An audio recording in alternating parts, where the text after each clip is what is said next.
Hello and welcome to this video series on ePortfolio creation using the WordPress platform. You have probably come across these videos because you are finishing your internship with the School of Communications, or you are about to graduate from the School of Communications and you need to have an ePortfolio that is going to land you that dream job. So the first thing that we need to do is we need to visit WordPress.com, and this is the splash screen for WordPress. This is how you know that you've reached the correct place.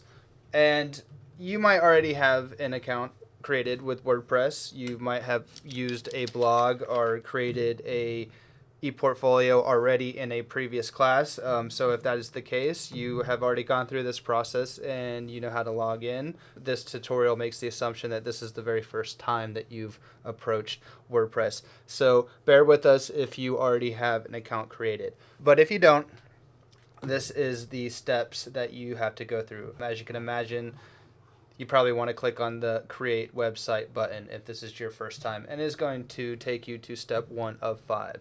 And this is where you want to create your URL or your address or your site name or whatever you want to call it. Typically with ePortfolios, we want to try to have your name as descriptive as possible, your first and your last name, any combination that you can create that represents yourself.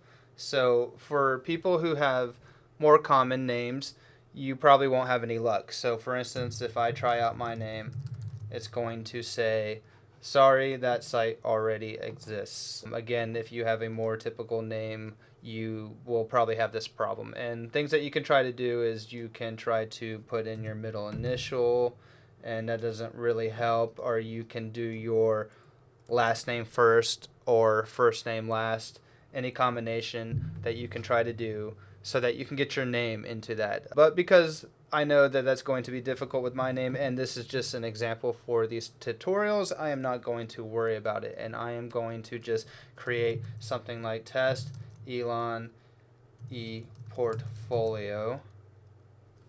And that seems to work, but I misspelled our portfolio, so let's do that again. Test Elon ePortfolio. And congratulations, you get that green check. That means you can use that URL. So I'm going to click Create Your Site. And the next thing you're going to get is this window that says, okay, here's your site's address. So testeloneportfolio.wordpress.com.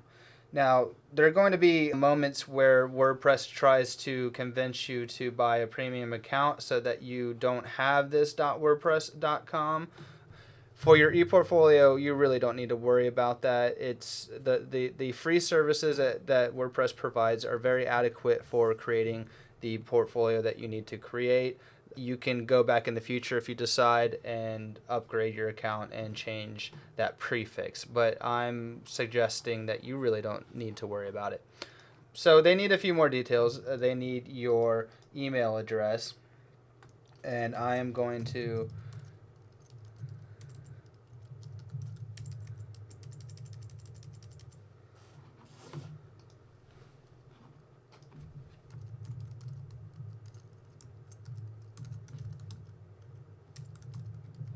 and they're going to want you to select a username. I would recommend that you use the first part of your email address, and they are going to want you to enter in a password.